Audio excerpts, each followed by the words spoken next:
The air in the Blevins case dealership hung thick and sterile, a chemical cocktail of new rubber, vinyl seat protectant, and the sharp tang of fresh acrylic enamel. It was the smell of money, Frank Blevins thought, the smell of progress. Outside, the August sun of 1979 beat down on the cracked asphalt of the lot, but inside, under the cool hum of the air conditioner, three behemoths of agricultural power stood like monuments on the polished concrete floor. A brand new 2390. Its white and power-red paint job so clean you could eat off the fender was the centerpiece. Frank ran a hand over its massive rear tire, the deep lugs still showing the little rubber nubs from the mold. This was the future. The bell over the glass door chimed, a tinny, unwelcome sound in the cathedral of horsepower. Frank looked up from his paperwork, a practiced smile already forming on his lips. The smile faltered. Standing just inside the door, letting the precious, cool air escape, was Silas Miller. He looked like a piece of the past that had wandered in by mistake. His chambray shirt was faded to the color of a summer sky, with dark patches of sweat under the arms and across the back. His work boots were scuffed and stained with the black grease and rich soil of his own land. A fine layer of dust coated his creased face and settled in the deep lines around his eyes. He held a crumpled seed corn cap in one hand, his knuckles thick and scarred from a lifetime of wrestling with iron. Frank's smile became a thin, professional line. "Silas, what can I do for you? Need a filter for that old Farmall of yours. Parts counter is in the back." He gestured dismissively with his pen, already turning back to his sales ledger. Silas Miller was a ghost at the feast of modern farming. He worked 320 acres his father had broken with mules, and he did it with machinery that belonged in a museum. Frank had seen him out in the field on that ancient John Deere 4020, no cab, just Silas sitting out in the sun and dust, a stubborn relic against the horizon. Silas didn't move towards the parts counter. He took a slow step forward, his boots making a gritty sound on the pristine floor. He looked at the 2390, his eyes tracing its lines not with the awe of a customer, but with the critical gaze of a mechanic sizing up a problem. He walked past it to the bigger machine, a 2590. Its duals giving it a footprint that could crush a small car. Then he looked at the monster in the corner, a 4890 four-wheel drive articulated tractor, a machine so large and powerful it seemed to bend the light around it. "Quite a lineup you got here, Frank," Silas said. His voice was raspy, like gravel rolling in a dry creek bed. "The best there is," Frank said, his chest puffing out. "This is what it takes to farm in this day and age, Silas. Power, efficiency. You can't scratch out a living with a 50-horse tractor anymore. The world's moved on." It was the same speech he gave to every farmer who walked in, the gospel of get big or get out. Most of them nodded along, their eyes wide with desire, already calculating loan payments in their heads. Silas just nodded slowly, his gaze still fixed on the big 4890. "That may be so." He turned his head and looked Frank square in the eye. The intensity in that look made Frank feel suddenly like the one being inspected. "I've been thinking it's time for an upgrade." Frank almost laughed. An upgrade for Silas Miller was probably a tractor made after the Korean War. "Well, we've got some good used trade-ins on the back lot. Might be a nice 970 with your name on it. Good power. Won't break the bank." Silas ignored him. He pointed a thick, calloused finger at the 2390. "What's the sticker on that one?" Frank's professional smile returned, laced with condescension. "Now, Silas, that's a lot of machine. 38,500. Fully equipped. Air, heat, radio." Silas grunted. He then pointed to the 2590. "And that one?" 51,000. Finally, he gestured to the articulated giant in the corner. "The big boy. The 4890? That's top of the line.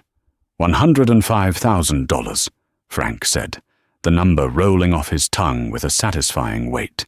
He enjoyed watching farmers flinch at the price. It reinforced his position as the gatekeeper to their dreams. Silas was quiet for a long moment, looking at the 3 tractors.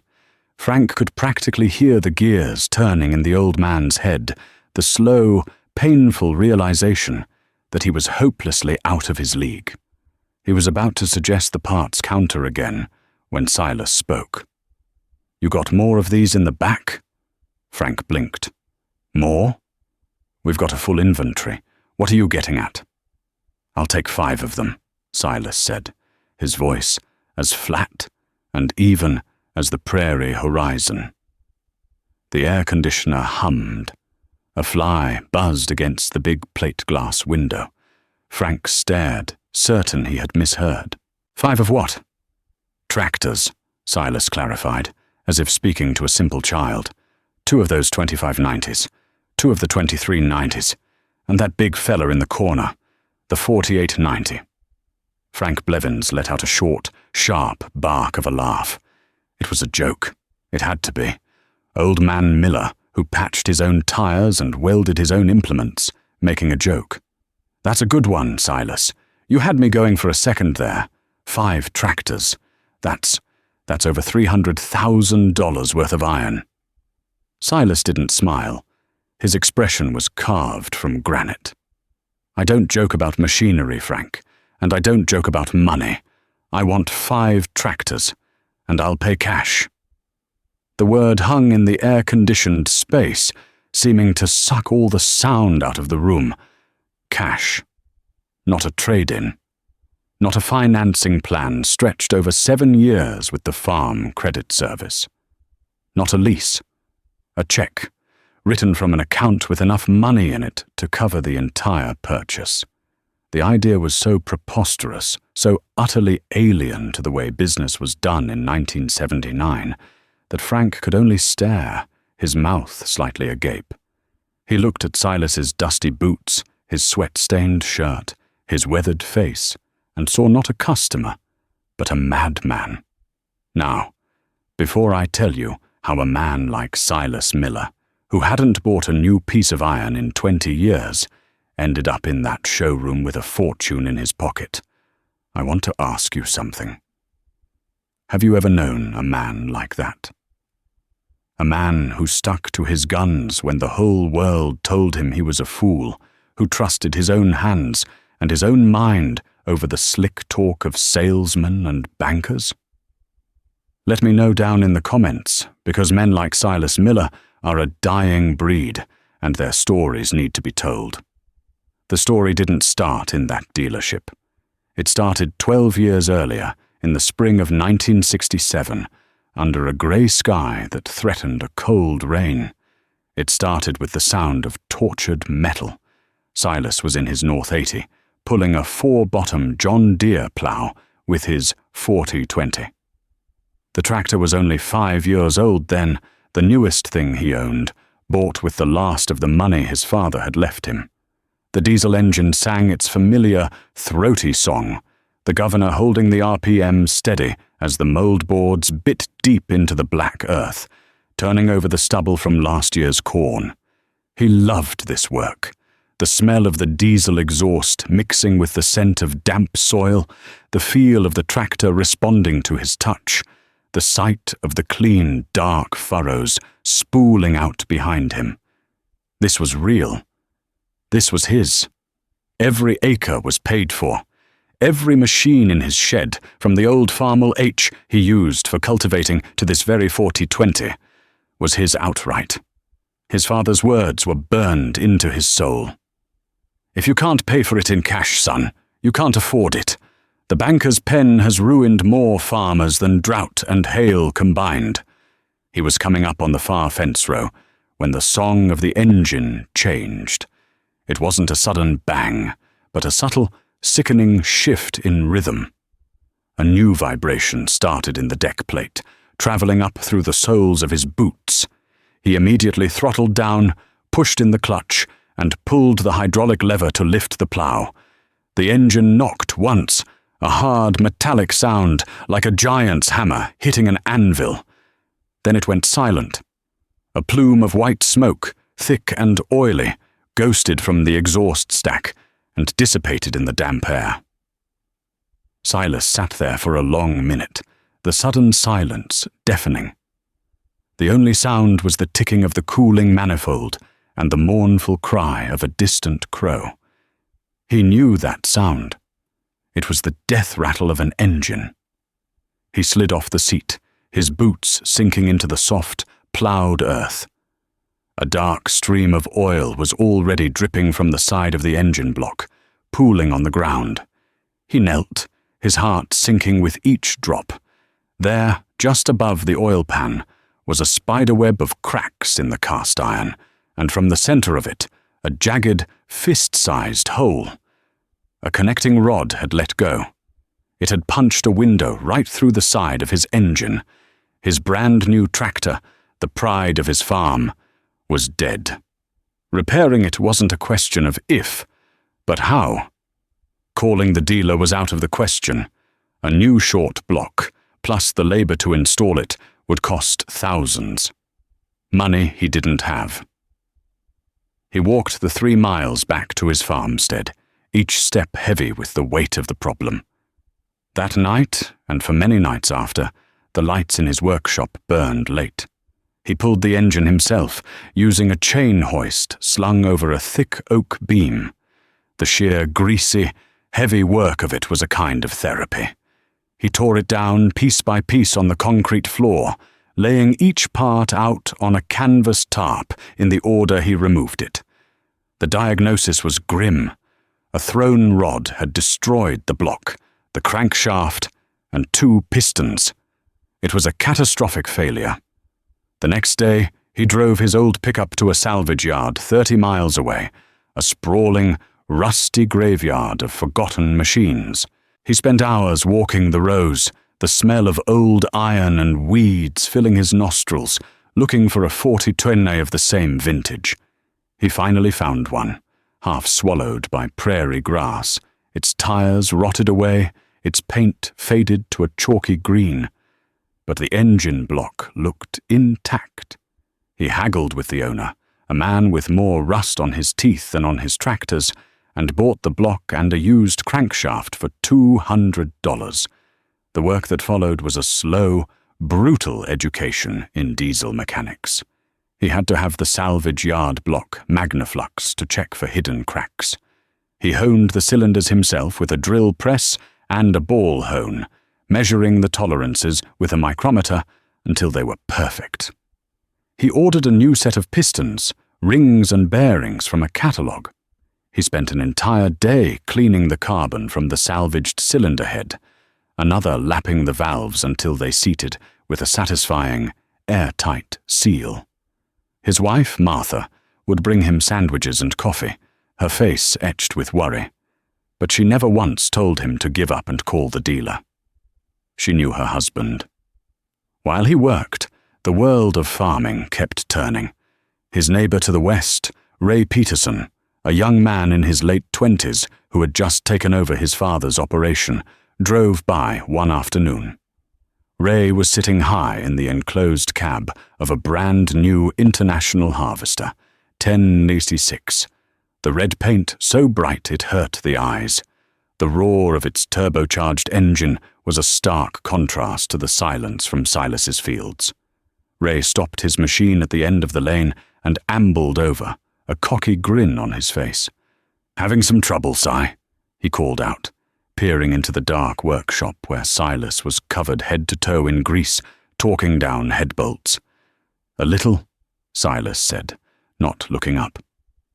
"You know," Ray said, leaning against the doorframe, "the bank is practically giving money away. Told me to expand. Said land values are only going up. You could trade that whole broken-down fleet of yours in on a new machine like mine.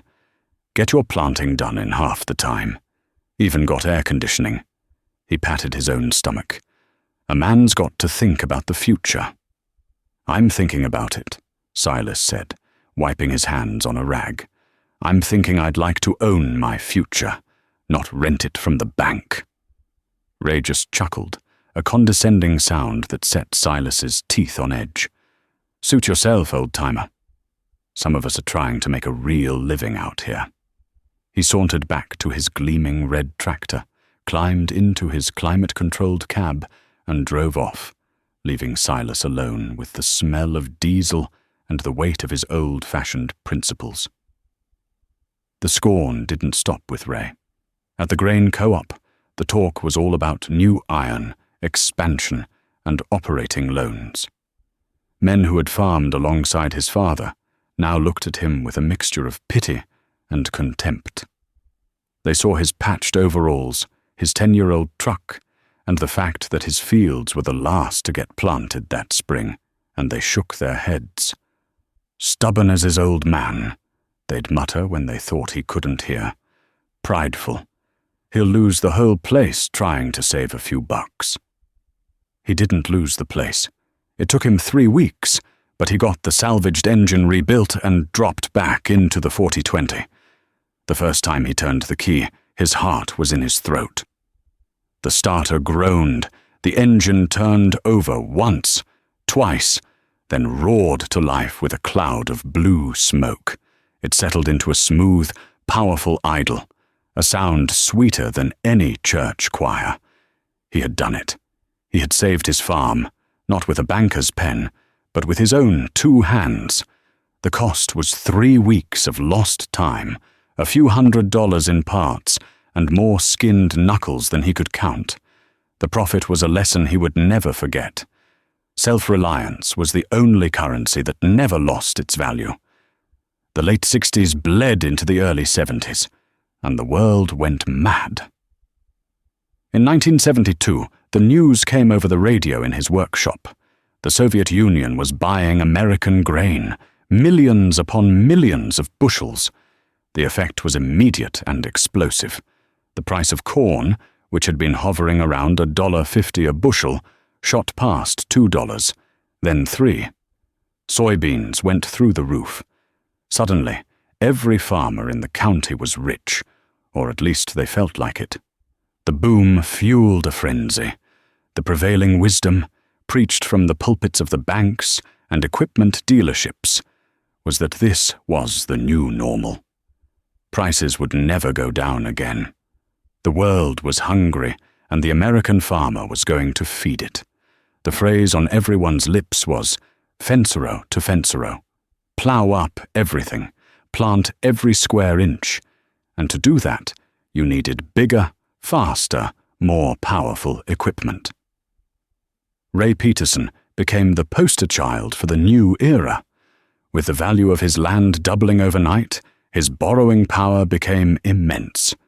He bought the 80 acres to his north when the widow Henderson moved to town. He bought another 160 from a family that was cashing out. He was farming nearly 1,000 acres now. His new 1066 was traded in for a 1466, and then a massive articulated Steiger Panther that looked more like a military vehicle than a tractor.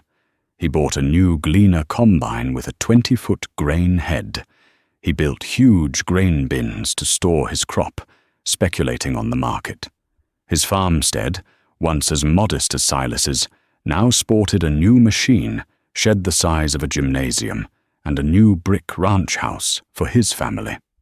One evening, Ray pulled his shiny new Ford pickup into Silas's lane.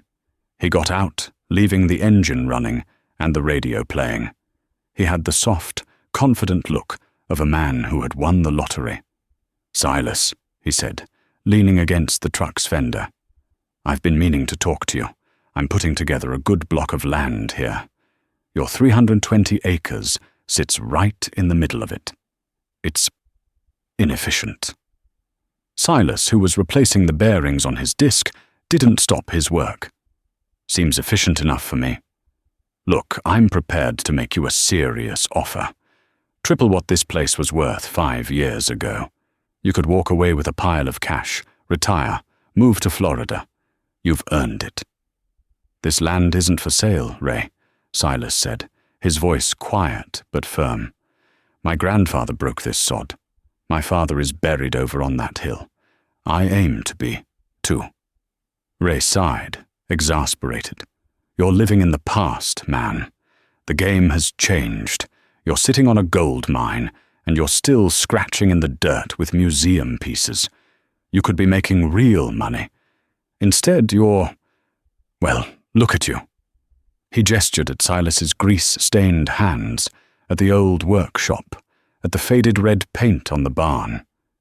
Silas finally stopped and looked up, his eyes hard. "I see you, Ray. I see your new tractors and your big house. And I know you see me. You see a fool, a failure. But let me tell you what I see. I see a man who owes the bank for every single thing he has. Your land, your machines, that very truck you're leaning on. It's not yours. It belongs to a man in an office in town. You're just the hired help." Ray's face flushed with anger. "You're just jealous. You missed the boat, and now you're trying to make yourself feel better about it." He pushed himself off the truck. "Fine. Stay here and rust away with your junk. When the bank finally sells this place out from under you, don't come crying to me." He got in his truck, slammed the door, and peeled out of the lane, leaving a cloud of dust and the faint sound of a country music station. Silas watched him go, then turned back to his work. He wasn't jealous. He was scared. Not for himself, but for Ray, and for all the others like him. They were dancing on a volcano, drunk on the easy money and the soaring prices, convinced the party would never end. But Silas knew better. He had his father's stories, and he had his own memory. He remembered the feel of a broken engine block and the quiet desperation of a field left unplanted. While his neighbors were taking their profits and leveraging them into mountains of debt, Silas did something different. The windfall from the high grain prices was real, and he took every dollar of it. He paid off the last small note on the 40/20. He paid off the farm's operating loan. He paid off the mortgage his father had taken out 30 years before. For the first time in its history, the Miller farm was utterly and completely free of debt. The rest of the money, every last cent, he didn't spend. He didn't build a new house or buy a new truck.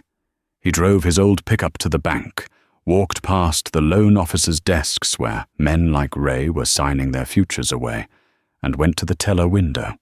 He opened a simple passbook savings account and a series of certificates of deposit. He was methodical, disciplined, invisible. The community had already written him off as a stubborn eccentric. His quiet, frugal life confirmed their judgment. They saw him driving his old tractor, wearing his old clothes, and they shook their heads in pity. Poor old Silas, he just didn't get it. As the 1970s began to wane, the first tremors started. The price of diesel fuel crept up, then jumped. Fertilizer costs doubled.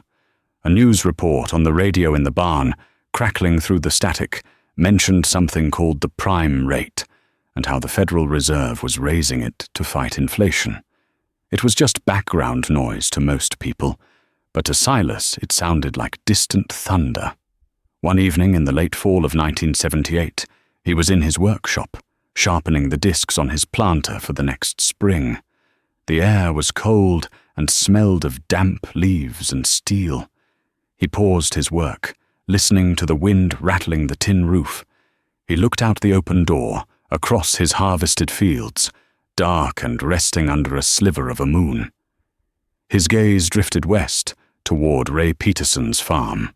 A new mercury vapor yard light cast a brilliant, sterile glare over a fleet of machinery that would rival a small army's. The giant Steiger was parked near the house, its sheer size an arrogant declaration of success. A storm was coming, a different kind of storm, not of wind or rain, but of numbers on a ledger and words in fine print. Silas couldn't see it yet, but he could feel it in his bones, in the same way he could feel a change in the weather. The party was almost over, and he knew, with a certainty that chilled him to his core, that when the music stopped, he'd be one of the only ones left with a chair to sit on. The year 1980 dawned brittle and dry. The winter snows had been thin, vanishing into the thirsty soil with little runoff, and the spring rains never truly came. By June, the corn in the fields surrounding Silas Miller's farm was already showing stress, the broad leaves curling inward during the heat of the day, a desperate attempt to conserve moisture. It was the kind of weather that made old men look at the sky and talk about the Dust Bowl. For farmers like Ray Peterson, who were leveraged to the hilt, the drought was a tightening noose. His massive articulated Steiger Panther, designed to pull a 50-foot field cultivator, now sat idle more often than not, its thirst for expensive diesel a liability.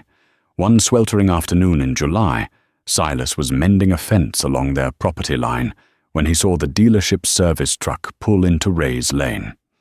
It was Frank Blevins himself behind the wheel, a rare sight. Two mechanics in clean case coveralls got out and spent the rest of the day crawling over Ray's Gleaner N7 combine.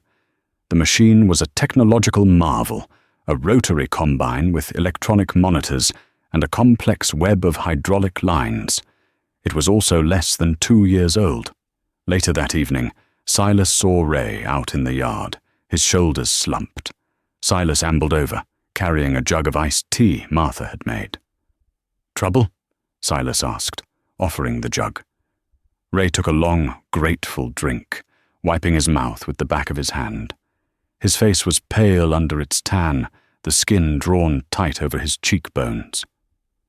"Hydrostat pump went out on the Gleaner," he said, his voice flat. "Took them all day to diagnose it. Part has to be overnighted from Racine. 2,000 for the pump, another 1,000 for the labor and the service call." He let out a bitter laugh. 3 grand. And that's before I've even harvested a single bushel of this burnt-up corn. Silas just nodded. He thought of his own combine, an old John Deere 45 with a simple belt-and-chain drive system. He had a spare for nearly every bearing and belt for it on a shelf in his workshop. Total cost for his entire inventory of spare parts was maybe $500. "Frank says the interest rates are going up again," Ray continued, almost talking to himself. "Said the bank's getting nervous. He wants me to refinance my operating note." "At what rate?" Silas asked quietly. 15%. Ray shook his head, a look of disbelief on his face. 15? When I signed up, it was 7. How's a man supposed to make that work when corn is back under $3? The answer was, he couldn't. The Soviet grain embargo had slammed the door on the export market, and the prices that had fueled the boom years had evaporated. The equation that had seemed so brilliant in 1975, borrow big, expand fast, pay it back with high-priced grain, had been turned on its head. Now the massive debt was an anchor, and the bottom had just fallen out of the sea. The cracks began to show everywhere. Frank Blevins's dealership, once bustling with eager buyers, grew quiet. The pristine rows of new tractors on his lot didn't move. Frank's confident smile was replaced by a strained, desperate energy. He started calling farmers at all hours, offering deals, extended warranties, no payments for 6 months. But no one was buying. They were trying to figure out how to pay for the machines they already had. The drought broke in late August, not with a gentle, soaking rain, but with a furious thunderstorm that tore across the prairie. Hailstones the size of golf balls shredded the already weakened crops, turning what was left of Ray Peterson's corn into a tattered, pulpy mess. Silas's crops were hit too, but his losses felt different. A financial setback, to be sure, but not a death blow. For Ray, it was the final, brutal kick when he was already down. The harvest that fall was a grim affair. Yields were half of what was expected. The price at the elevator was abysmal. The mood in the county was dark, a collective sense of dread hanging in the air like the dust from the combines. The party was over. The bills were coming due. And the bankers, who had been so friendly and encouraging just a few years before, were no longer smiling. Their voices on the phone were cold, their letters filled with words like delinquent and foreclosure. The first auction notice appeared in the county paper in the spring of 1981. The Henderson place, the one Ray had bought with such pride. The bank had taken it back. Soon there were others. Every week, it seemed, another family saw their legacy of generations sold off piece by piece on the courthouse steps. The auctioneers grew busy, their rhythmic chants becoming the soundtrack to the tragedy unfolding across the heartland. Silas watched it all from the quiet sanctuary of his debt-free farm. He felt no sense of vindication, only a deep, profound sorrow. These were his neighbors, the sons and grandsons of the men his own father had farmed alongside. He saw them at the co-op, their faces hollowed out by sleepless nights, their conversations switching to hushed whispers whenever a banker's car drove by. The day Silas knew it was truly over for Ray was a cold morning in March of 1982. He was driving his old pickup into town for a hydraulic hose when he saw the sign at the end of Ray's lane. It was a simple wooden sign, hammered into the frozen ground by a stranger. On it, in stark black letters, were the words, "Public Auction." Below that was the date, and a long, heartbreaking list of everything a man could work his entire life to build. 1,000 acres of prime farmland, a nearly new brick home, a full line of late-model Case and Steiger machinery, shop tools, household goods. Everything. Silas pulled over to the shoulder of the road and just sat there for a long time, the truck's engine idling roughly. He looked past the sign, at the house where Ray was raising his children, at the massive machine shed that housed a fleet of iron he no longer owned. He remembered the cocky young man who had laughed at his old-fashioned ways, who had told him to get with the times. There was no triumph in being right, not when the cost was this high. The crisis deepened. The Federal Reserve, in a desperate bid to kill inflation, pushed the prime interest rate to an astronomical 21%. For farmers on variable rate loans, it was like pouring gasoline on a house fire. Land values, which had been the foundation of their borrowing power, collapsed by more than half. Men who had been millionaires on paper 2 years earlier were now bankrupt. Frank Blevins's dealership withered. The bank called in his floor plan loan, and he couldn't pay. He had to surrender his inventory. The massive 4890, the symbol of a future that never arrived, was hauled away on a lowboy trailer, destined to be sold at a fraction of its sticker price. One day, Silas drove by and saw a padlock on the glass doors. The Cathedral of Progress was closed, its polished floors covered in a layer of dust, the silence inside absolute. Frank, the high priest of "get big or get out," had gotten out. He and his family left town in the middle of the night, another casualty of the dream he had sold so effectively. On the day of Ray Peterson's auction, the sky was a sheet of cold, grey steel. A bitter wind whipped across the farmyard, snapping the flags on the auctioneer's truck and chilling the small crowd of farmers who had gathered to watch a man's life be dismantled. They stood in small, quiet groups, their hands shoved deep in their pockets, their faces grim. They weren't here as vultures. They were here as mourners, knowing that any one of them could be next. Ray was there, standing near the back of the crowd with his wife and 2 young children. He looked like a ghost. The easy confidence was gone, replaced by a hollowed-out emptiness. He stared straight ahead, his eyes unfocused, as the auctioneer started the sale with the household goods: a set of dishes, a child's bicycle, a wedding portrait, each item sold for a pittance, another small cut in a death of 1,000 cuts. Silas stood apart from the crowd, his old seed corn cap pulled down low. He had spent the previous evening at his kitchen table with Martha, going over his passbook, savings accounts, and certificates of deposit. The numbers were there. The money he had so carefully saved during the boom years had been quietly earning interest, growing into a sum that even he found difficult to comprehend. He had a purpose for it now. When the auctioneer moved on to the machinery, the bidding was sluggish. The market was flooded with used equipment from other farm sales. A 4-year-old Case 2590, the same model Silas had seen in the showroom, sold for less than 1/3 of its original price.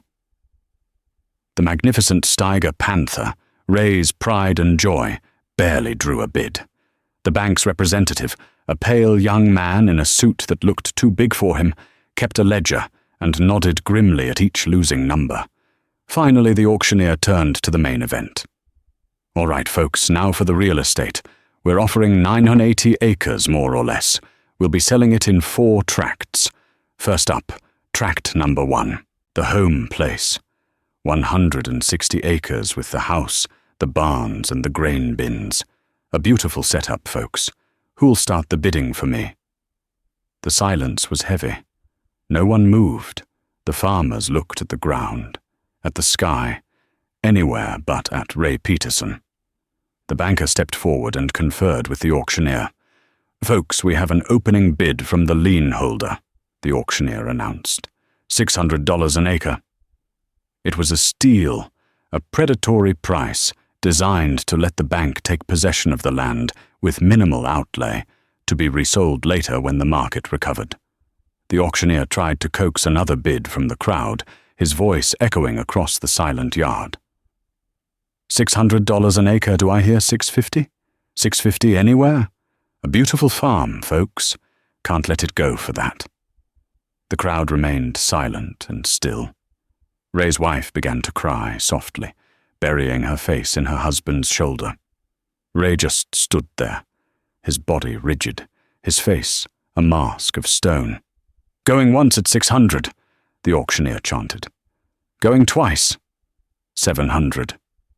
The voice was quiet, but it cut through the wind like a razor. Every head in the crowd turned. Silas Miller had taken a step forward, his hand raised almost casually. A ripple of shock went through the farmers. Silas? He couldn't have 2 dimes to rub together. The banker looked annoyed. The auctioneer's eyes lit up. "I have 700. $700 an acre. Do I hear 750? The banker nodded curtly. 750. 800, Silas said, his voice as calm and steady as before. 850, the banker snapped back immediately. 1,000, Silas said, without a moment's hesitation. A gasp went through the crowd. This wasn't just bidding. This was a duel. The old man in the faded chambray shirt versus the farm credit service. The banker, flustered, quickly did the math on his clipboard. He conferred with his superior on a walkie-talkie. He was authorized to go to a certain point, but this was escalating too quickly. He looked at Silas, at his worn boots and patched overalls, and saw an old fool who was about to get in over his head. 1,050, the banker said, a smirk on his face. 1,200, Silas replied. His eyes were fixed on the auctioneer, but everyone knew who he was talking to. The banker's smirk vanished. He hadn't expected this. No one had. He scribbled furiously on his pad. The crowd was mesmerized, silent. This was more than an auction. It was a reckoning. Ray Peterson finally looked over at Silas, his eyes wide with a confusion so deep it momentarily eclipsed his grief. $1,200 an acre, going once, the auctioneer called, milking the drama. Going twice. The banker shook his head, throwing his hands up in a gesture of defeat. Sold. the auctioneer shouted, slamming his gavel down. "For $192,000 to Silas Miller." Silas bought the other 3 tracts of land as well, one by one. He didn't get them cheap, but he paid a fair, honest price, turning back the bank's lowball bids each time. When it was over, he had spent nearly $1 million. He owned the entire Peterson farm. After the auctioneer had packed up and the crowd had drifted away, leaving tracks in the muddy yard, Silas walked over to where Ray was standing alone, his family having gone inside the house that was no longer theirs. Ray looked at him, his expression a mixture of awe and shame. "Why, Silas?" he asked, his voice cracking. "Why did you do it? To prove you were right? To rub my nose in it?" Silas shook his head.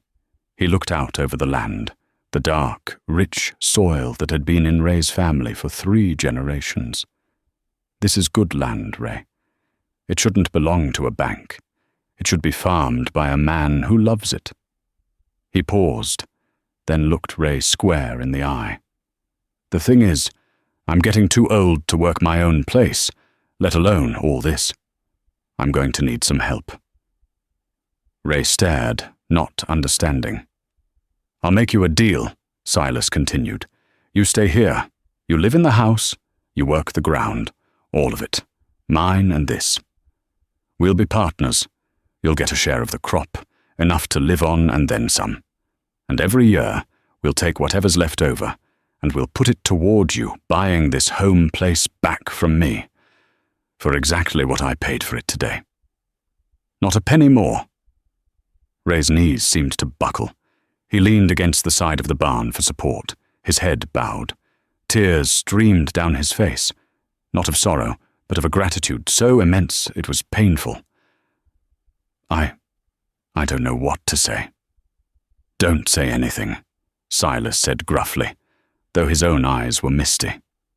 "Just be ready for spring planting. We've got a lot of work to do, and we're going to do it with that old 4x20 of mine and your smaller case. That big Steiger, we'll sell that. We don't need it. We need tools that work for us, not the other way around." In the years that followed, the farm crisis slowly receded. The land healed, and so did the community. The name Silas Miller was no longer spoken with pity, but with a quiet reverence. He was the man who had seen the storm coming, the one who had built his ark not of gopher wood, but of thrift, hard work, and a stubborn refusal to worship the false gods of easy credit. Ray Peterson became a different man. He learned the value of a paid-for machine, the satisfaction of fixing something with his own hands. He and Silas worked side by side, the younger man's strength and the older man's wisdom forming a powerful bond.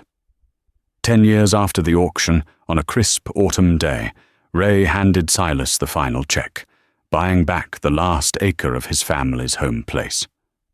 One afternoon, many years later, Silas was in his workshop. He was an old man now, his hair white as snow, his movements slow and deliberate.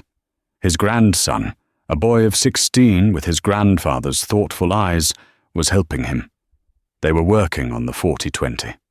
It was the same tractor, the same engine he had rebuilt all those years ago. It still ran like a top. "Grandpa," the boy asked, wiping grease from a wrench, "why do we keep fixing this old thing? Dad said we could afford a new one now." Silas stopped his work. He placed a gnarled, steady hand on the tractor's green fender, patting it like an old friend.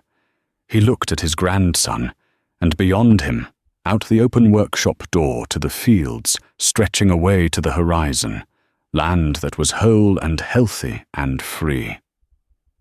"This isn't just a tractor, son," he said, his voice raspy with age but clear as a bell. "This is the lesson. Some people will tell you that you have to borrow, that you have to get bigger and newer to get ahead.